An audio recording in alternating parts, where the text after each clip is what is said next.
Pero lo del pueblo sí saben. Ahí es donde ellos saben y nosotros no sabemos. Y después nosotros sabemos y ellos saben, saben. pero el que en general no sabe es Joel Macri. Hay un plano en ese sentido bastante bonito de Sturges, pero no de Preston, de George Sturges, en Los Siete Magníficos, cuando ellos van en una especie de coche de caballos y tienen que subir a un tipo que no quiere nadie del pueblo y está prohibido que lo vayan a enterrar.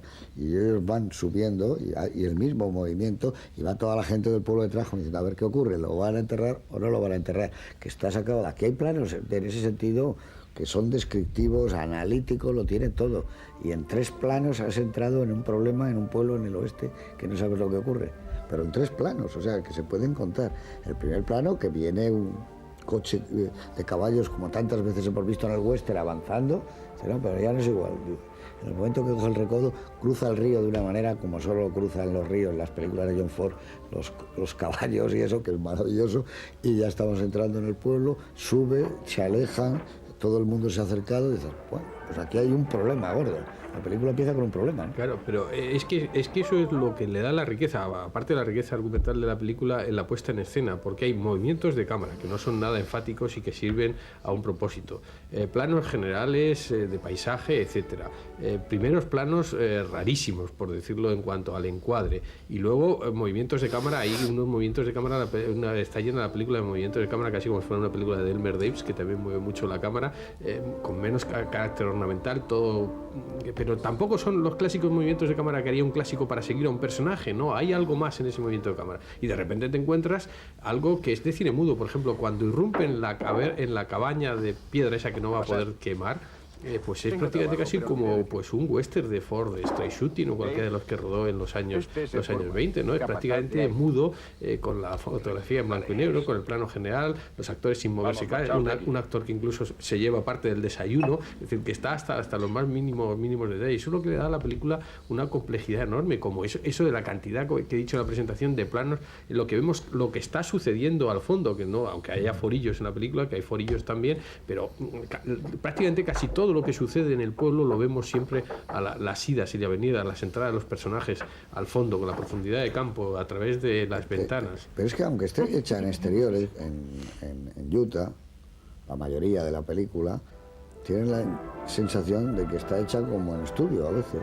y que cuando hay exteriores enormes hay como una luz opresiva. Porque está muy estilizada la película. Es que los exteriores están modificados. Es una ciudad, curiosamente, negra. es al mismo tiempo muy de exteriores, pero también es muy urbana en parte, o sea, y muy urbana nocturna y con interiores también importantes. O sea, hay una especie de integración de todos los espacios, y es verdad que en esta película constantemente estás viendo desde dentro de un sitio cómo llegan los otros, que además es una película que está llena de idas y venidas constantes, lo mismo que ocurre con la trama, que es una trama de idas y todo está en venidas. movimiento. Sí, y todo eso tiene que estar marcado por lo negro. Yo creo que si aquí hubiera un dibujante de cómics, te diría que en las historietas de dibujar esta tendría que utilizar mucho la tinta china negra, la sombra, porque es toda una sombra la película. Curiosamente una película que, como señaló antes Miguel, sorprende un poco en el 47, y salvo la de Walsh, que también tiene ese paralelismo de cine psicoanalítico, porque si mal no recuerdo fue cuando John Wayne produjo su primera película, El ángel y el pistolero, El ángel y el bandido, o El pistolero, y la última película de Mill sobre de western, Los intocables, ¿no? Y en cambio estas pues tienen es una película totalmente psicológica, pero dentro de lo psicológico del cine negro, para mí, o sea, de la intriga, del suspense, hasta tal punto de que, o por lo menos al repasarla, lo que yo he visto es que en los títulos de crédito hay un paisaje amable, con una música amable que parece que nos va a conducir a otro tipo de argumento. A ese paisaje aparecen unas nubes y esas nubes de repente se oscurecen.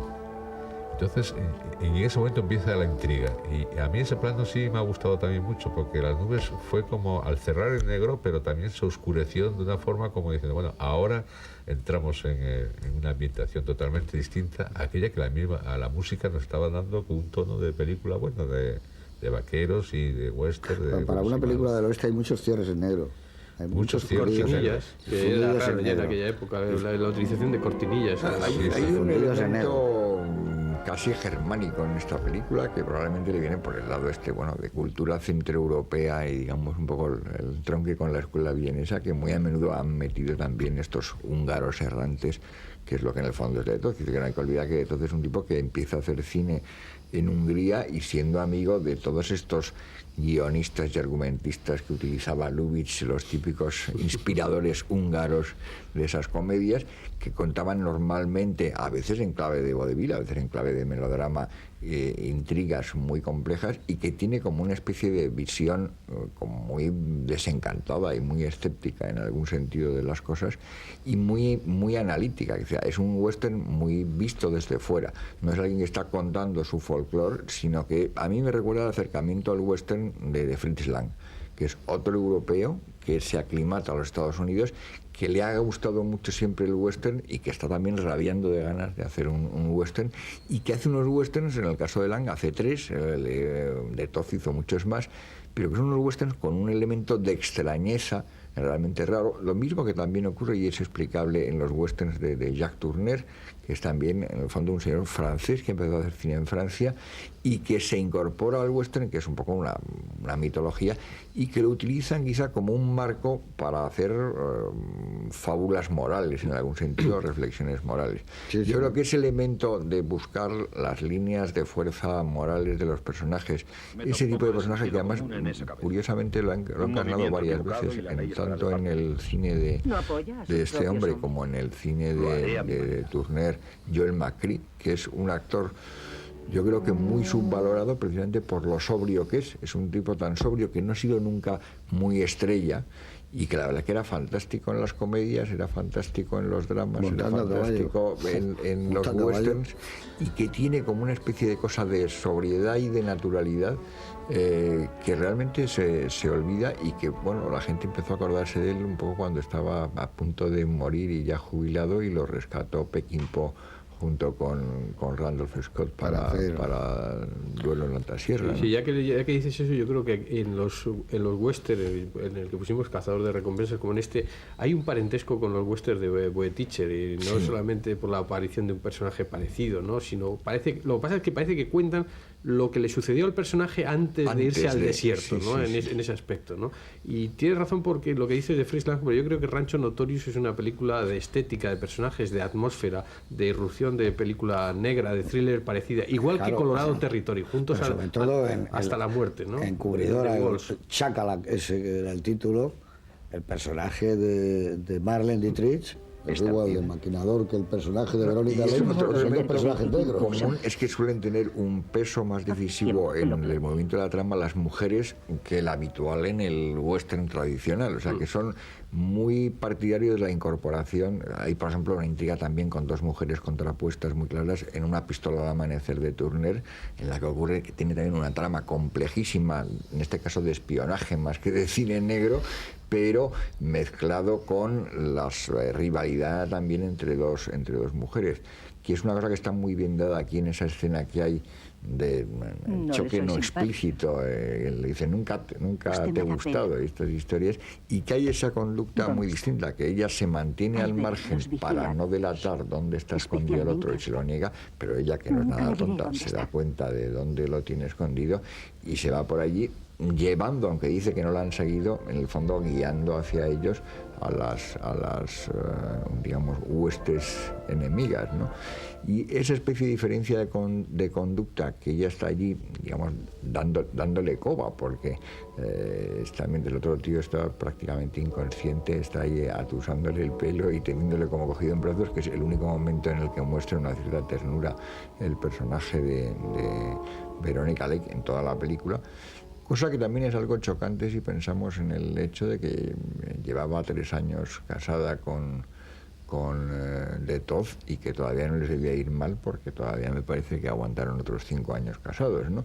Pero que hay un tratamiento del personaje de Verónica Lake nada simpático realmente.